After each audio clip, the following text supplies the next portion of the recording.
Welcome to Buckeyes Tomorrow Morning for Tuesday, July 9th. I'm your host, Tom Orr. The Akron game in 53 days, the game against Michigan in 144 days. We're back today with Tony Gerdeman of BuckeyeHuddle.com. His 50-for-50 series continues today as he counts down the days to the start of Big Ten Media Days, which is exactly 2 weeks from today. The unofficial start of the season, Tony, just 14 days away. A little peek behind the curtain. We had a little staff meeting on Monday talking about all the fun stuff we have planned for this year. I am genuinely, truly excited, even to go sit in Lucas Oil Stadium with the bad Wi-Fi and listen to football players and coaches talk about football for a couple days. You mentioned the bad Wi-Fi, and I don't know that people really understand. The whole thing is set up on the field of Lucas Oil Stadium. All of the desks and tables and interviews and everything is there. That's where everybody is trying to work, and the Wi-Fi there is dial-up quality when it's working at times. And so, last year, I think we all went through this. We would have to take a laptop or our phone into the lunch area because the Wi-Fi was better there for some reason. Maybe just switch some wires around, switch some routers around, and take the lunchroom Wi-Fi, bring it to the on-field Wi-Fi, and then maybe we were cooking with gas. All right. Well, I'm looking forward to spending 3 days with Tony in Indianapolis, listening to him complain about the Wi-Fi and also listening to football coaches and players talk. Again, 14 days away. We'll be there. Cannot wait. The unofficial start of the college football season. Really, truly very close, around the corner. Again, only 53 days till the Akron game, which means 46 days till week 0. So yes, college football getting here pretty soon. And when college football does get here, this is a very veteran Ohio State team that's going to be taking the field against Akron in 53 days. But there are also some younger players who are potentially going to be taking on a bigger role. There's spots where the Buckeyes are still trying to figure out some of the depth pieces. One of the spots is that the defensive tackle position. And Tony, in his 50-for-50 series, wrote about a couple of young defensive tackles who we've kind of been waiting on a couple of years, and now you get a chance to potentially see them take on a bigger role. Tony, let's hear all about Jason Moore and Will Smith Jr.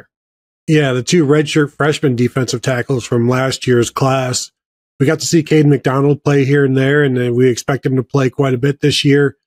Got to see Hero Kanu as a redshirt freshman last year play some. He's now, I can't believe, a third-year player.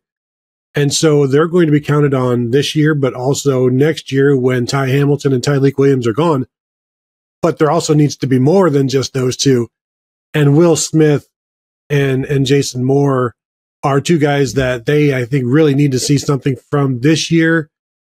We got to see Jason Moore in the spring. He was, Larry Johnson kept talking about him, kept bringing him up. So that's an encouraging one. Will Smith, you're not going to find anybody say anything bad about him. He's dealt with injuries. So can he stay healthy? Can he be healthy? And what can these guys do? How much can they be involved? Will they be involved as much as Hero Kanu last year as a redshirt freshman, where sometimes he played, sometimes he didn't, but as the season went on, he got better, got more playing time. We know they want to play a bunch of guys. Here are two guys that, if we're seeing them out there, that's a very good sign for the Buckeyes this year. Yeah, that's a spot where they feel, I think they feel very good about the kind of top line of the defense, and then it's kind of, okay, who are going to be the guys who are sort of the next guys up, and you expect Hero Kanu to be in that mix, and Tywone Malone, the transfer from Ole Miss, you'd expect him to be in that mix. So a lot of guys there. Caden McDonald, as you mentioned, played more last year. I am really intrigued by him. The fact that they use him on offense as well just tells me they really like the explosiveness and the athleticism that he has. He does not look like he should be, a quick twitch, explosive guy. But he does have some of those traits that you've seen in other guys like Tyleik Williams over the years. So yeah, that's definitely going to be an interesting spot to watch on the field. You also in your series are talking about other games to watch, other players to watch in the Big Ten. You have this one. This is a classic Rose Bowl matchup, the old Bo Schembechler and John Robinson Rose Bowls from way back when. USC and Michigan. Now, of course, a conference game. What a time to be alive.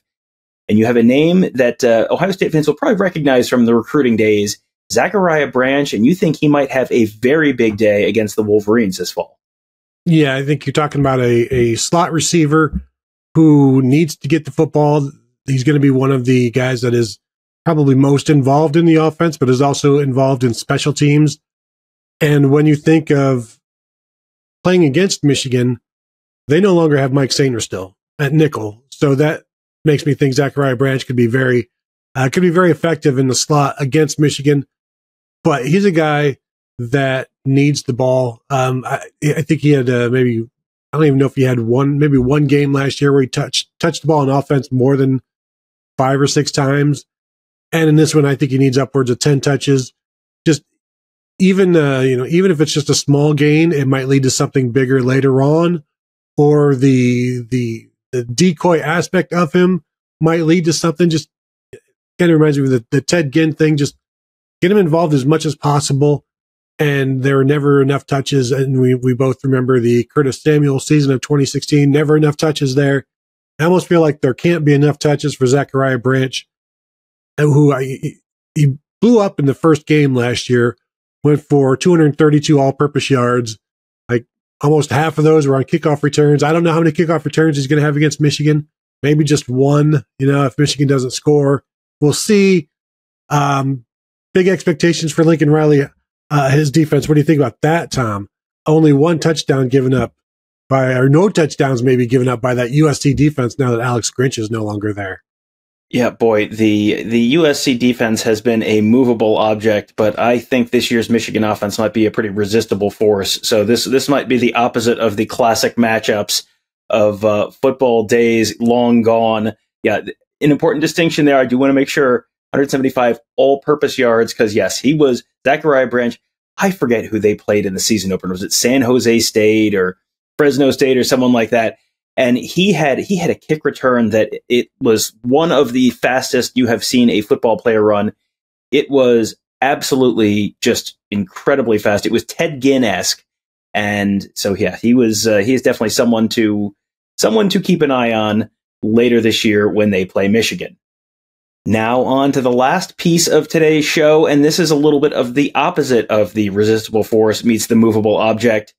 This is the Ohio State offense going up against the Oregon defense, and this is a game that I think we have already been talking about as certainly almost a top 5 matchup between the Buckeyes and the Ducks when they square off in mid-October out in Eugene. Could easily be number 1 versus number 2 if Georgia slips up in one of their early season games. And this is one that I kind of went, when I read through these. Sometimes it's like, okay, yeah, I could see that happen. This was kind of all right. Quinshon Judkins and TreVeyon Henderson, you think they are going to have a very big day for the Buckeyes on the ground out in Autzen Stadium, Tony. How big of a day? And I'm going to need you to sort of show your work on this one. Yeah, I am predicting boldly, Tom, that they will combine for 200 yards rushing.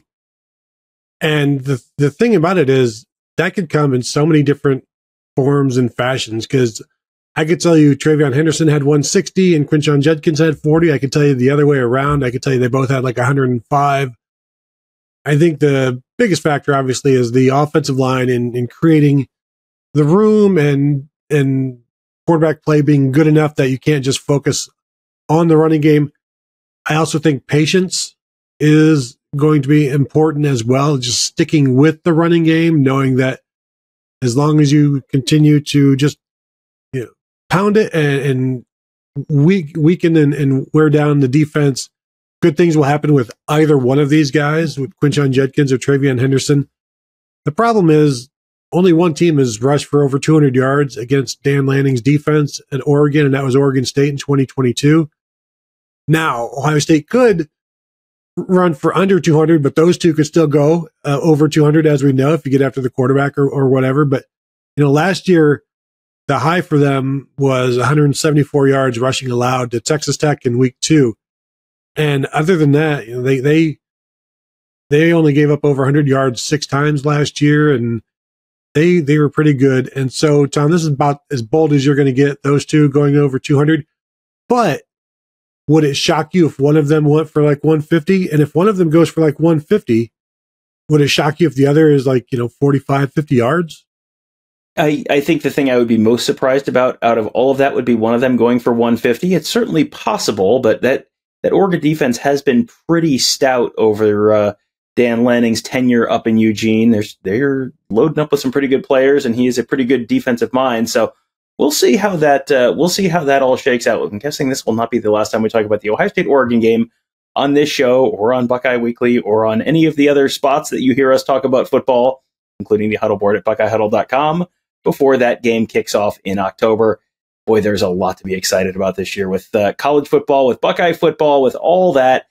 We are really looking forward to it, and we hope you guys are as well. And we hope you guys will join us at BuckeyeHuddle.com to talk about this year's team, to talk about this year's college football season, and much, much more. That's where Tony, Kevin, and I cover the team. We get Mark covering recruiting, and our whole team of X's and O's gurus there to make you a smarter football fan, all at BuckeyeHuddle.com. We hope to see you there. That'll do it for today. Thank you guys all for joining us. Have a great day. We'll talk to you tomorrow.